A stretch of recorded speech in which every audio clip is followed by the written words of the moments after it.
Welcome, friends of the Retina Channel podcast, to another episode of this series. For those of you who are new to the podcast, this is a journal club, and every month or so we bring you an article to discuss its findings with the author of the article. And I'm your host, Dr. Kayvon Kushan, and today's article is going to focus on the use of perfluorocarbon heavy liquids in retina surgery, specifically for repair of retinal detachments. Dr. Saleh is our senior author of the study, and he's joining me from West Africa, from Ivory Coast, although he's French and his education and all the academic promotions have been in France, but for the past few years he's been living in Ivory Coast and building a new eye hospital and providing eye care for a local population. Well, Dr. Saleh, as I said, he's from France. He did his residency in ophthalmology at the University Eye Department of Strasbourg. He has done a research fellowship actually in Bascom Palmer University in Miami, Florida. He also got a PhD at the Pasteur University of Strasbourg, France. And prior to his move to Ivory Coast, he was the head of vitreoretinal unit of the ophthalmology department of Besançon University Hospital in France. I apologize if he may still be the head of that department, but I know he lives in Ivory Coast right now. He's actually our first guest from Africa to the podcast since 2018 when we started the podcast. It's the first time from Africa. I am thankful to him. Well, without further ado, here's the conversation with Dr. Saleh.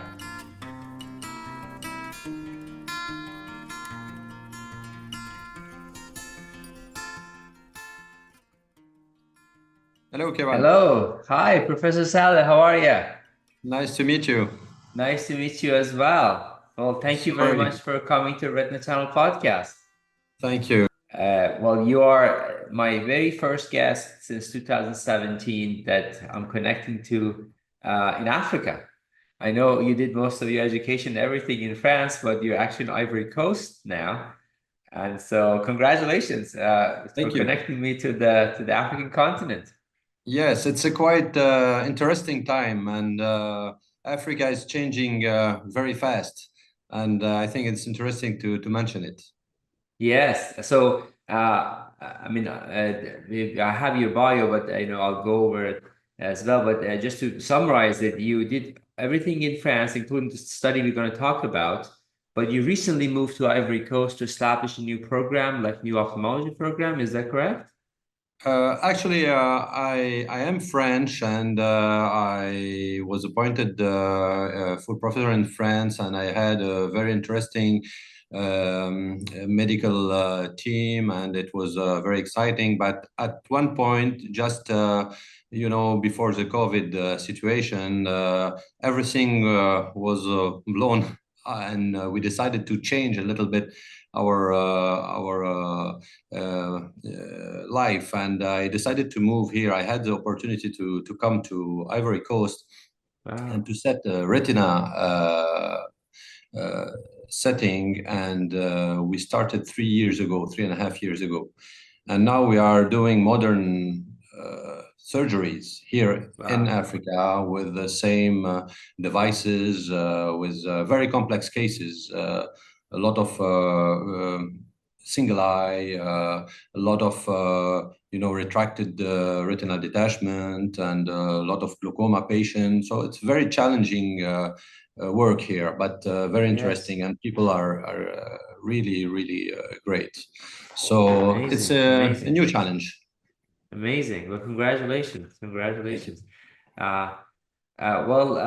Let's talk about the work that you kindly agreed to come on the podcast for. It's an article that you just published in the Journal of Retina, and it's a surgical article. And for our listeners to know, it talks about perfluorocarbon use during vitrectomy for macula-Off retinal detachment versus essentially partial subretinal fluid drainage through the retinal tear.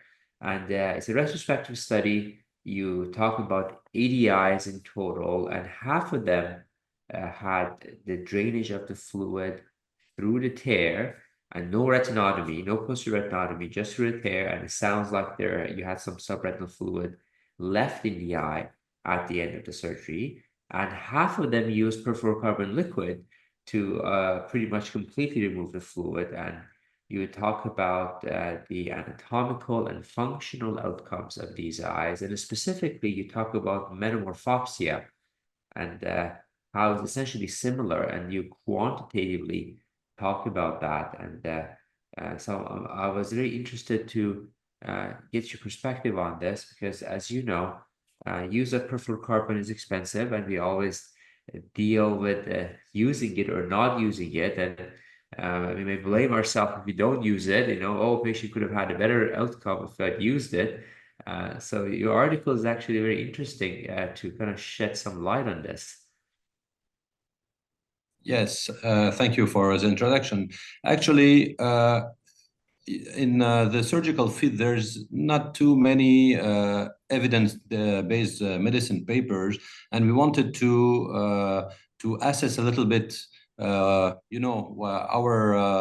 feeling, because we were the ID started in a meeting, and we had a panel, and the moderator asked who is using PFCL in every surgery. And Yes. around half of the surgeons were using it very frequently, and other very cautiously. So I was one of these surgeons using the PFCL for almost all the retinal detachment surgeries, because I really liked, the anatomical result with very fine fluid-free retina at the end of the surgery, and you feel more comfortable when you close the eye without any fluid. But I was not sure that it's really giving the patient an advantage in functional results. And when we started to think of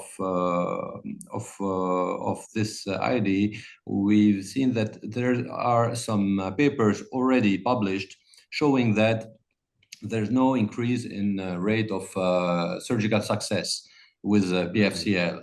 And we all know the tremendous side effects of perfluorocarbon liquid. It's a great product since the late 80s, which we know that the high specific density and the low surface tension with the transparency is very useful for some cases like giant tears, when we have a choroidal hematoma, when we want to remove a lens from the eye. But we also know the drawbacks.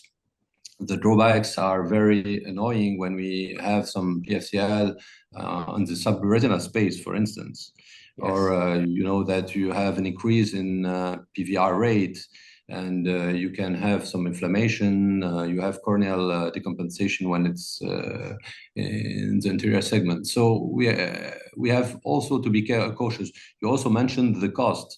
We don't think really about the cost in Europe because we have the social security, and we are not very interested in this aspect. But when I moved to other country, it becomes really a major aspect of our surgery. Yes. We have to improve our efficacy at the most effective cost. So we thought about this paper, and with the team, I want to acknowledge the team. You have Professor Gaucher and our Dr. Wurtz, that who designed the study, and we took very uncomplicated cases. We are talking about the classic retina off, macula-Off retina detachment with less than 1 week of detachment, and you perform your vitrectomy. You still have some fluid in the subretinal space. You have two options.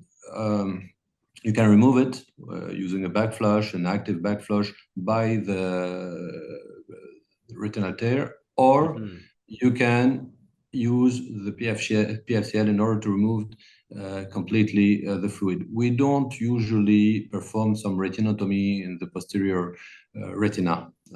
This is not part of our way of doing. So we wanted to assess it. Yes. Because in the place that I've trained and do these attachments, I commonly use a posterior retinotomy. So in your practice pattern, posterior retinotomy is generally not preferred because of obvious side effects, I imagine.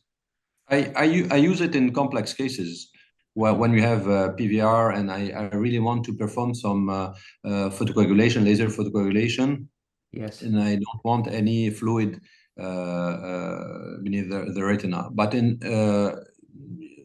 simple cases, I find it a little bit traumatic. You know, it can give sometimes some ERM, CME, those things, and some epiretinal membrane. And yes, if it's not necessary, I prefer to avoid it. Yes. Yeah, fair enough. Yeah.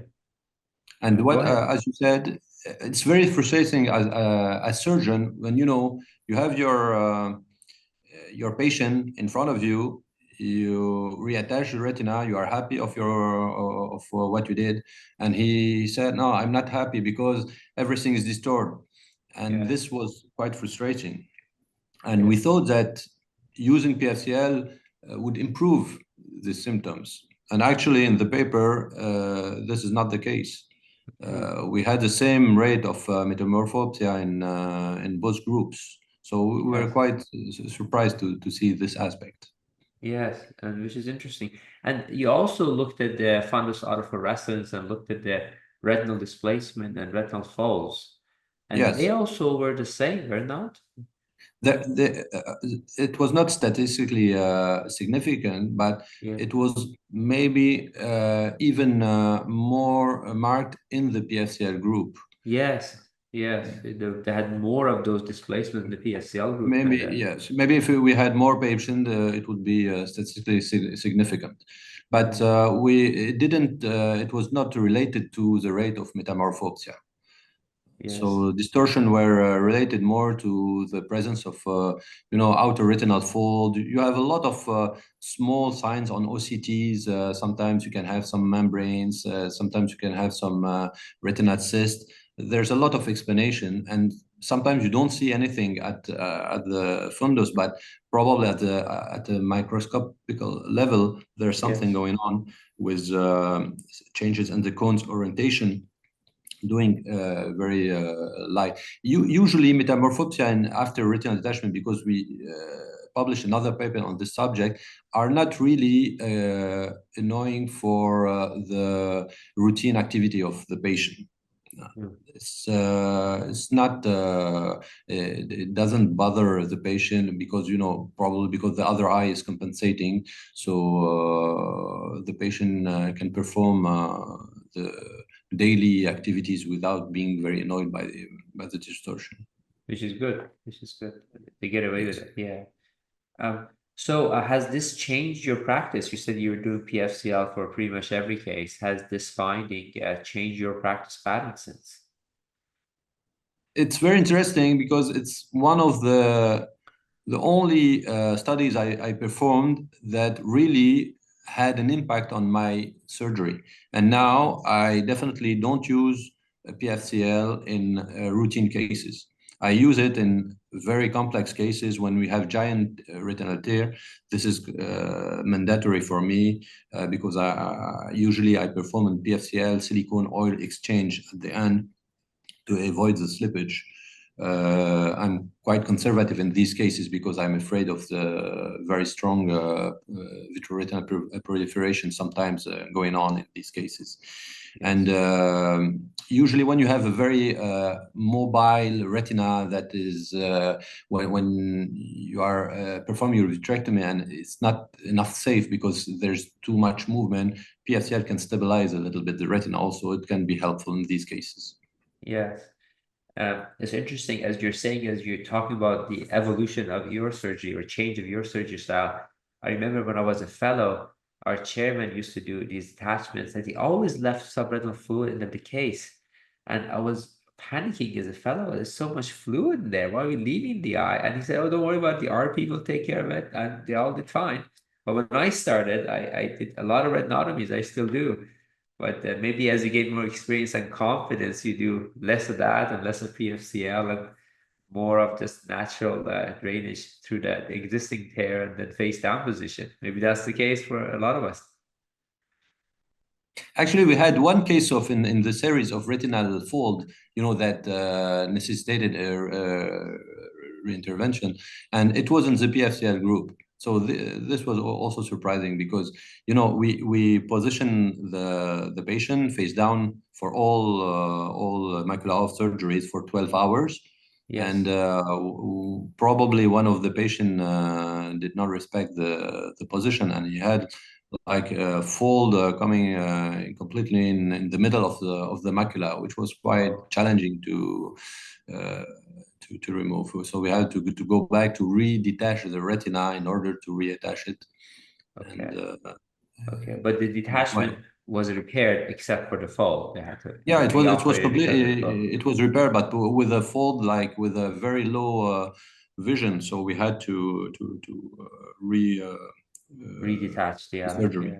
Yes. Yeah, interesting. And then in terms of success, they're essentially 95% or so similar. So you had 2 failures in the subretinal fluid drainage group and 1 failure in the TFCL group, which were not different, just 2 versus 1. I don't think that means anything between the groups. Can you comment on that, please? Yes. No, there were no difference, but also in time of surgery, it's interesting to see that we don't lose time when you use PFCL, but we don't gain also time because sometimes when you stabilize the retina, it can be faster even if you have to remove the PFCL at the end. So we were around 40 minutes of the mean surgical time. Of course, with some faster case. We are talking about a simple case. Some cases need some cataract surgery, some combined surgery. Yes. But at the end, this is the usual success rate that was published in the literature in simple cases, I mean. Yes. And the cases that redetached were reattached with silicone oil in 100% of cases. Yes, yes. Okay. Well, wonderful. Well, thank you so much. This was a very to the point article. Anything we talked about it, but any punchline you want our listeners or viewers to remember from your article, Professor Saleh? Well, I will say you never stop to learn and to change your practice. Yes, this is the most important thing. I think we have to say agile, as we say in French. Agile. Agile. Which means what? It means you are moving fast, and adapting fast. Adapting fast, staying alive. Exactly. All right. Well, wonderful. Well, thank you so much for coming to the Retina Channel podcast. I really appreciate it after a busy OR day. It was a pleasure, Dr. I enjoyed interacting with you, chatting with you, and I wish you all the best in the new phase of your career in West Africa, and all the best success in the future. Thank you for you too. It's a great idea to have this podcast. Thank you again. Thank you. Thank you. All right, folks, this wraps up episode 82 of the Retina Channel podcast. I want to thank Dr. Saleh for joining me from West Africa and telling us about the finding of this wonderful article about the use of perfluorocarbon heavy liquids on the effect of metamorphopsia after retinal detachment surgery. Makes me wonder if we really need to use perfluorocarbon heavy liquids in every retinal detachment. And thank you for listening to this episode as well. Until our next episode, I wish you all the best. Take care and see you then.